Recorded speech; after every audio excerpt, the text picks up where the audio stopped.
सारे ऐसे काम को जो असंभव था उसको भी संभव करके दिखाए हैं अशोक महापात्रा जी। उनको अब भारत सरकार के ओर से पद्मश्री जो अवार्ड है उससे नवाजा जाएगा। हमारे साथ अशोक महापात्रा जी हैं, डॉक्टर अशोक महापात्रा जी। सीधे बातचीत करेंगे। सर, आपको पहले कंग्रेचुलेसन बोलूँगा। सर, ये जो सफ़र था कैसे शुरू हुआ, क्या बोलना चाहेंगे? आप अभी पद्मश्री कहलाएंगे। जय जगन्नाथ। आपको, आपका चैनल को बहुत बहुत धन्यवाद, क्योंकि आपने मेरे से कुछ पूछने आए हैं। मैं धन्यवाद करूंगा उड़ीसा गवर्नमेंट को जो मुझे रिकमेंड करा, और गवर्नमेंट ऑफ इंडिया को जो मुझे अप्रूव कराकर ये अवार्ड देने के लिए योग्य समझा। सर्वोपरि मैं जगन्नाथ की भूमि में हूँ और मैं पुरी में जन्म हुआ हूँ। तो सबसे मैं जगन्नाथ साहब को, जगन्नाथ महाप्रभु जगन्नाथ को धन्यवाद करूँगा, क्योंकि इनका आशीर्वाद बिना कुछ संभव नहीं है। क्योंकि भगवान का आशीर्वाद कुछ पॉसिबल नहीं है। जो भगवान देता है वो मिलता है, जो कोई देता है वो अस्थायी है। तो मैं सबको धन्यवाद करूँगा। मैं पुरी में जन्म हुआ हूँ 1952 में। हाई स्कूल पास करने के बाद बरहमपुर मेडिकल कॉलेज MBBS करा, और सर्वभारतीय टेस्ट सेकंड हुआ था इंडिया में, इसलिए मुझे एम्स दिल्ली में PG मिला था। उस टाइम पे मेरे पास 3 PG था। एम्स में जनरल सर्जरी, चंडीगढ़ में ऑर्थोपेडिक सर्जरी, और उड़ीसा में मेडिसिन। तो मुझे चूज़ करना था क्या चाहिए। दिल्ली में एम्स था, जो कि भारत में क्यों पृथ्वी में 5 नंबर में आज है। आज अगर आप पृथ्वी का बेस्ट मेडिकल यूनिवर्सिटी देखेंगे, after Harvard medical school, Mayo clinic, Cambridge विश्वविद्यालय, येल्स यूनिवर्सिटी के बाद 5 नंबर में एम्स आता है। तो ये हमारा सौभाग्य था, जो कि महाप्रभु जगन्नाथ का आशीर्वाद था। मैं एम्स में ज्वाइन करा 1976 में, जहाँ पर मैं 42 साल काम करा, और मैं रिटायरमेंट के बाद प्रॉमिस करा था कि मैं दिल्ली में रहकर देश का लोग का सेवा करा, लेकिन अपना राज्य के लिए कुछ नहीं कर पाया था। तो मैं अपना राज्य में वापस आया दिल्ली से, क्योंकि मैं दिल्ली में मकान नहीं था, गाड़ी नहीं था। मैं मेरा 42 साल के बाद मैं अपना मातृभूमि में, जन्मभूमि में, श्रीक्षेत्र धाम में, जगन्नाथ धाम में वापस आया। और सर, क्या अचीवमेंट था? क्योंकि आप तो लंबे समय में उड़ीसा में हैं। क्या कुछ आप देखते हैं ये मेडिकल जो बहुत सारे अस्पताल ऐसे होते हैं कि वहाँ भीड़ ज़्यादा है, तो क्या देखते हैं इस बीच आपको बहुत सारे ऐसे मरीज मिलते हैं जिनको इलाज करना भी नामुमकिन है। क्या बोलेंगे इस बारे में? देखिए, मैं तो पहले डॉक्टर हूँ और मैं ब्रेन का ऑपरेशन करता हूँ। तो मेरा पहला लक्ष्य है गरीब, निष्पेषित, जो सबसे लो तृणभूमि में है, ग्रास रूट लेवल में उनका सेवा करें। जो के लिए एम्स बहुत अच्छा था, क्योंकि वहाँ पैसा का ज़रूरत नहीं है। दूसरा है, मैं हॉस्पिटल एडमिनिस्ट्रेशन में मेरा काफ़ी दक्ष था। मैं संजय गांधी का डायरेक्टर रहा लखनऊ में 2006 से 2009 तक। फिर एम्स भुवनेश्वर नया नया खोला था, कोई डायरेक्टर वहाँ के आए नहीं। वहाँ पर मिट्टी, पत्थर और सीमेंट था। तो वहाँ से मैंने 1000 बेड का हॉस्पिटल बनाया 4 साल में। तो मैं हॉस्पिटल भी बनाया, ऑपरेशन भी करा, बच्चे लोग पढ़ाया, और भारतवर्ष में 3 नंबर में सबसे ज़्यादा मेडिकल रिसर्च पेपर मेरा है। जो स्टैनफोर्ड यूनिवर्सिटी में 2% साइंटिस्ट का नाम आता है, उसमें मेरा नाम 4 साल से आ रहा है। ये सब भगवान जगन्नाथ का आशीर्वाद है, क्योंकि मुझे हिंदी में बोलना नहीं आता था, इंग्लिश में लिखना नहीं आता था, उड़िया में पढ़ता था। तो मुझे 800 पेपर लिखकर 17 किताब लिखने का सौभाग्य प्राप्त हुआ, जो कि मैं पिछले साल एक हेड इंजरी के ऊपर 1200 पेज का किताब लिखा। सो ये सब पॉसिबल नहीं है, इसलिए भगवान का आशीर्वाद चाहिए। सर, बचपन कैसा था? घर में आपके पिताजी, आपके माताजी, भाई बहन, क्या परिवार कैसा था सर? देखिए, हम एक middle class, lower middle class का है।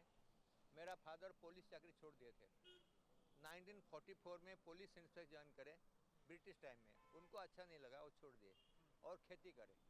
हमारे पास 20 to 25 एकड़ ज़मीन था, तो एग्रीकल्चर करे। तो हमारा पूरा ज़िंदगी, बचपन का ज़िंदगी गांव में था, बिना अभी चूम अभी बिला। एग्रीकल्चर में थे? अभी हमारा ज़मीन खाली पड़ा है, एग्रीकल्चर नहीं होता है, हम लोग बाहर है।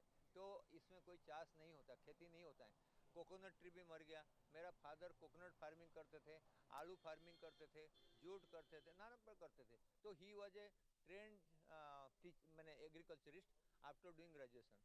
He did graduation in 1940s, was police inspector, but इन्होंने पुलिस चाकरी छोड़ दिया, उसका अच्छा नहीं लगा।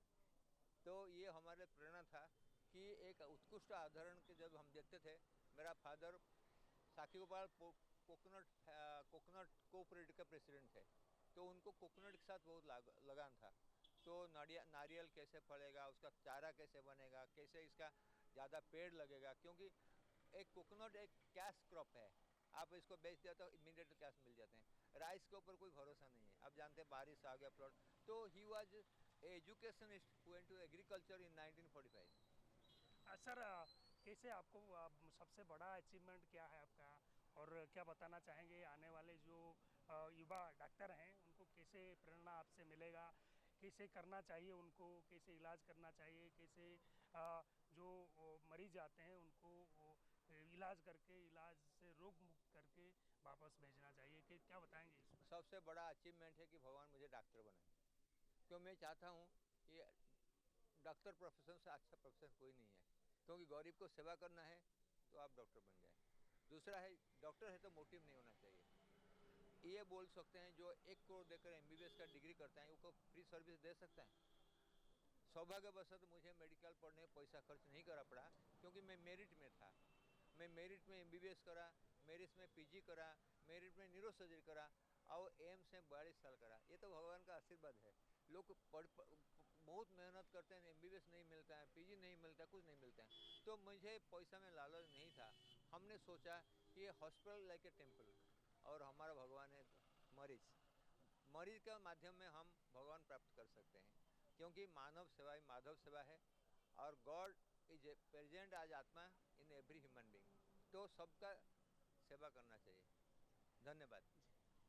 ये थे अशोक महापात्रा जी, डॉक्टर अशोक महापात्रा जी, जो बोल रहे थे कि भगवान को कहीं मांगेंगे तो मिलेगा नहीं, लेकिन भगवान जो देते हैं वो कहीं ना कहीं आपके लिए सुखदायक होता है। उड़ीसा भुवनेश्वर से अक्षय महाराणा की रिपोर्ट, इंडिया न्यूज। नक्सलवाद से प्रभावित नारायणपुर जिले को अब एक नई पहचान मिलने जा रही है, और इस पहचान के लिए कहीं ना कहीं यहाँ के जो निवास करने वाले आदिवासी समाज और मुरिया समाज का एक विशेष योगदान रहा है, जिसमें ऐसे ऐसे कलाकार दिए हैं समाज को, जिसने कहीं ना कहीं देश विदेश तक के अपना नाम रोशन किया है। इस बार जो नारायणपुर को बड़ी सौगात मिलने जा रही है वो है पद्मश्री के, और उसे दिलाने में सबसे बड़ा योगदान रहा है पंडीराम जी का।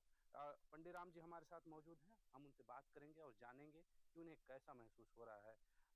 पंडित दादा, जानना चाहेंगे इतने दिन आपने जो एक कहा जा सकता है तपस्या की, उस तपस्या का आज फल मिलने जा रहा है, आपको कैसा लग रहा है?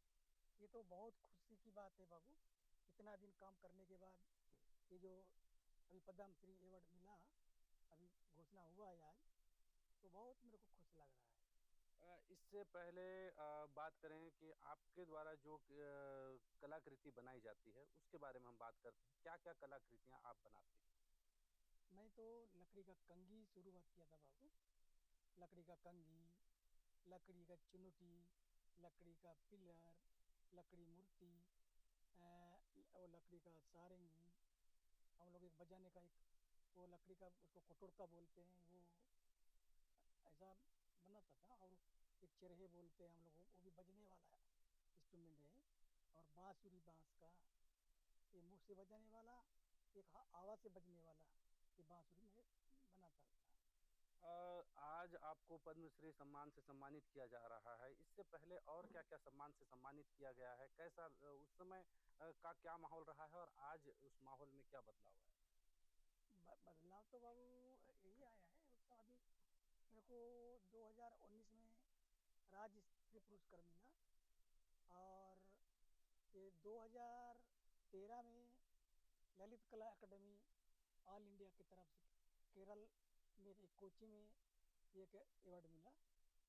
और इस साल 6 नवंबर को, इसी साल दाऊ मंद्रा जी पुरस्कार मिला, और ये आज के साथ चौथा पुरस्कार होगा। ये जो आपको पुरस्कार मिला है, इसमें आपने कई जो देश में नाम रोशन करने वाले ऐसे लोगों से भी मुलाकात की होंगे। किसी एक ऐसा व्यक्ति, कोई ऐसा व्यक्ति है जिनसे आप मुलाकात किए जो आपके याद में हो उनके बारे में जिक्र करें। ऐसे तो अभी मैं अनूप पांडे जी से मिला और अशोक तिवारी जी हैं, उनसे मिला। अब ये जो पद्मश्री सम्मान आपको जब मिलने जा रहा है, राष्ट्रपति से मुलाकात होगा, प्रधानमंत्री जी से मुलाकात होगा, उस पल को आप किस प्रकार से जिएंगे, कैसा लगेगा उस समय? बहुत अच्छा लगेगा। अब इतना बड़े राष्ट्रपति होंगे, प्रधानमंत्री होंगे, इसको तो मैं बहुत बड़ा मैं सोचूंगा कि इतना बड़ा लोगों के साथ मिलने का अवसर मिलेगा। कुछ और भी लोग मौजूद हैं जो इनके परिवार के सदस्य हैं, इनके पुत्र हैं, उनसे हम बात करेंगे और जानेंगे कि कैसा महसूस हो रहा है उनको। जी, पहले तो अपना परिचय देंगे। मेरा नाम बलदेव मंडावी है।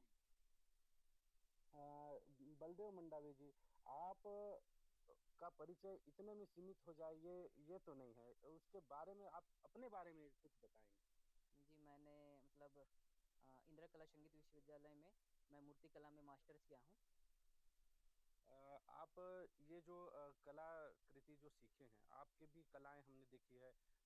आप मूर्ति बहुत बेहतरीन बनाते हैं, जीवंत कर देते हैं एक पत्थर को पूरी तरीके से। ये सब मूर्ति कला सीखने का आपको जो एक जोश कहाँ से आया, ये सीखने की ललक कहाँ से पैदा हुई?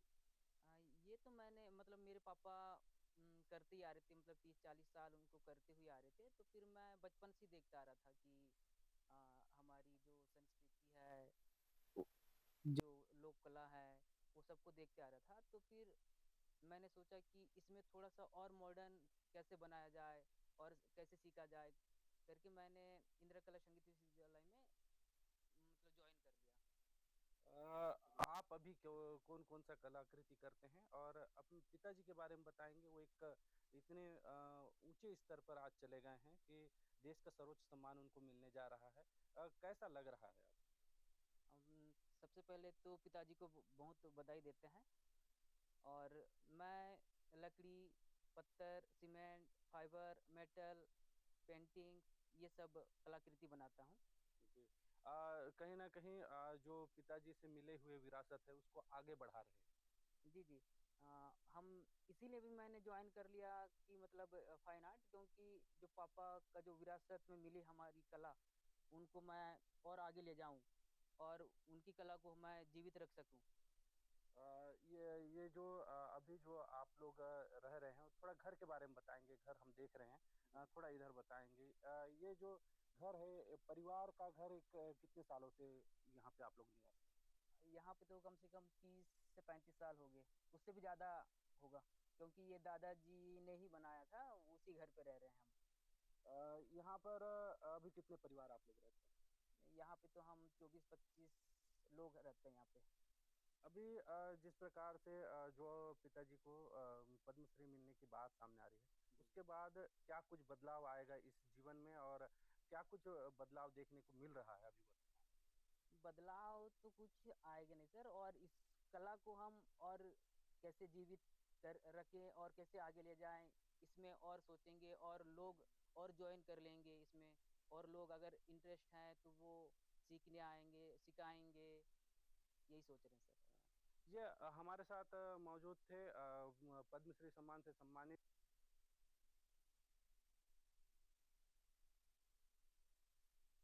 निमाड़ी गद्य के जनक, निमाड़ी साहित्यकार जगदीश जोशीला जी को पद्मश्री मिलने की घोषणा के बाद में पूरे जिले में, खरगोन जिले में पूरे जो है हर्षोल्लास की लहर है, और जो परिवार है उसमें भी हर्ष का माहौल है। सभी लोग बधाइयों का देने के लिए तांता लग रहा है। हमारे साथ खुद मौजूद है निमाड़ी साहित्य के जनक जगदीश जोशीला जी। इनसे जानते हैं, निमाड़ी साहित्य में आपका बहुत योगदान रहा है, कई उपन्यास भी आपने लिखे हैं। जी जी जी। मेरे निमाड़ी में 2 उपन्यास आए हैं, और निमाड़ी लोक भाषा में एकमात्र, न मुझसे पहले किसी ने उपन्यास लिखे हैं, न मेरे बाद में अभी तक कोई किसी ने प्रयास शुरू किया है। 2 उपन्यास आए हैं, और उपन्यासों सहित गद्य की, लघु कथाओं की, लोक कथाओं की, नाटक, खंड काव्य, कविताएं, रुबाइयाँ, ये विभिन्न प्रकार का साहित्य मिलकर 28 पुस्तकें मेरी निमाड़ी की प्रकाशित हैं। एक छोटे से मजदूर परिवार में आपका जन्म हुआ और आज इस मुकाम पर है, कैसा लगता है? ईश्वर की कृपा कहना चाहिए, और मैं विशेषकर ऐसा महसूस करता हूँ कि माँ निमाड़ी जिस माटी में मैंने जन्म लिया है उसके प्रति अपना ऋण समझकर जो मैंने अपने कर्तव्य का निर्वाह किया, यह उसका प्रतिफल है, और यह संपूर्ण निमाड़ वासियों का पद्मश्री पुरस्कार है, ऐसा मैं महसूस करता हूँ। आचार्य शंकराचार्य पर भी आपने उपन्यास लिखे हैं। जी, आचार्य शंकराचार्य पर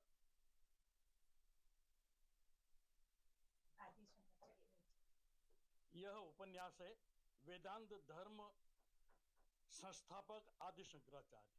लेकिन इन पर लिखने के पीछे भी हमारा एक उद्देश्य रहा है। आदि शंकराचार्य मूलतः केरल के थे, लेकिन 6वीं-7वीं शताब्दी में वे केरल से होते हुए हमारे मंडलेश्वर आए थे, और मंडलेश्वर में उन्होंने दीक्षा लेकर यहाँ पर साधना करके उपलब्धि हासिल की थी, इसलिए हम उन्हें अपने निमाड़ का आदि गुरु मानते हैं, इसलिए उन पर केंद्रित होकर मैंने। राजनीतिक जीवन भी आपका रहा है, चुनाव भी आपने लड़े हैं। जी जी जी जी जी जी जी वो समय कैसा रहा है आपका? अलग अलग क्षेत्र रहा है। नमस्ते। अलग अलग क्षेत्र रहा है। राजनीति अपनी जगह पर है, सामाजिक जीवन अपनी जगह पर है, और साहित्य अपनी जगह पर है, और साहित्य के प्रति समर्पित होकर यदि काम किया जाता है, समर्पण भाव है, यदि एक कहीं न कहीं आस्था है अपने उद्देश्य के प्रति, तो ईश्वर सफलता देता है। निमाड़ी भाषा को राष्ट्रीय भाषा बनाने के लिए लगातार आप प्रयासरत रहे हैं।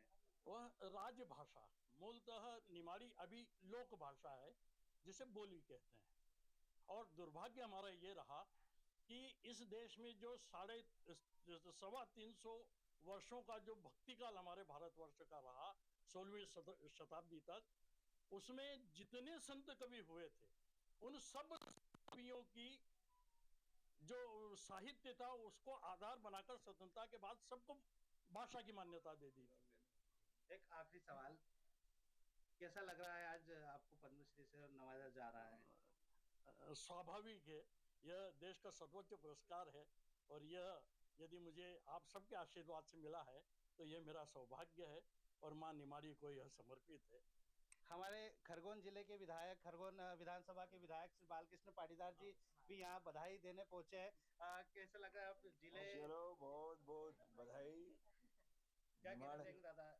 निमाड़, देखो, निमाड़ को और खास करके जोशीला जी को, जोशीला जी ने बहुत लंबे समय तक निमाड़ी भाषा को लेकर के, निमाड़ी साहित्य को लेकर के भी इन्होंने अलग जगाया है, और आज ये सबके निमाड़ के लिए बड़े गौरव का क्षण है। इनको पद्मश्री मिला है, इसलिए सब बहुत प्रसन्न है। इनको बहुत बहुत बधाई, शुभकामनाएं, और ये और निमाड़ी भाषा को लेकर के इसको अभी जो इनको वो मिला है पद्मश्री, राजभाषा अब माध्यम से इसको ये राज्य भाषा बनाने का जो इनका संकल्प है वो पूरा हो, ऐसी हम सब इनको शुभकामनाएं देते हैं। आप भी बधाई देने पहुंचे हैं। आप भी बधाई देने पहुंचे हैं यहाँ पे, क्या कहना चाहिए? बहुत खुशी की बात है कि खरगोन जिले में पहली बार इतना बड़ा पुरस्कार मिला है, और हम सभी लोगों को बहुत खुशी हो रही है, और खरगोन जिले की ये सम्मान और गौरव की बात है। तो ये थे जगदीश जोशीला जी, जिन्हें पद्मश्री से नवाजा जा रहा है, और इनका साफ तौर से कहना है कि जो निमाड़ी भाषा है उसे राज्य भाषा बनाया जाए। प्रवीण पाल, इंडिया न्यूज, खरगोन। पद्मश्री पुरस्कारों की घोषणा हो चुकी है। बिहार से भी 5 विभूतियों को पद्मश्री पुरस्कार मिल रहा है, और सबसे खास बात है कि बिहार के नामी डॉक्टर हैं, नेफ्रोलॉजिस्ट हैं, डॉक्टर हेमंत कुमार, उन्हें भी पद्मश्री पुरस्कार मिला है। लिहाजा बिहार में खुशी की लहर है, और डॉक्टर साहब खुद हमारे साथ मौजूद हैं। सबसे पहले सर, इंडिया न्यूज की तरफ से आपको हार्दिक शुभकामनाएं कि आपको पद्मश्री पुरस्कार मिला है। सर, पहली प्रतिक्रिया क्या होगी आपकी? सबसे पहले आप सभी लोगों को धन्यवाद। इस सम्मान को पाने के बाद तो बहुत अच्छा महसूस कर रहा हूं, और मुझे ऐसा लग रहा है कि हमने जो भी अपना काम अपनी ईमानदारी के साथ किया, इसका जो है रिजल्ट हमें मिला है और ये सम्मान है, उसी का ये रिजल्ट है। सर क्या पहले से पता था या जब सुना आपने तो क्या लगा? मन में क्या कुछ लगा जब ये बात आपने सुनी कि आप भी पद्मश्री पुरस्कार से नवाजे जा रहे हैं?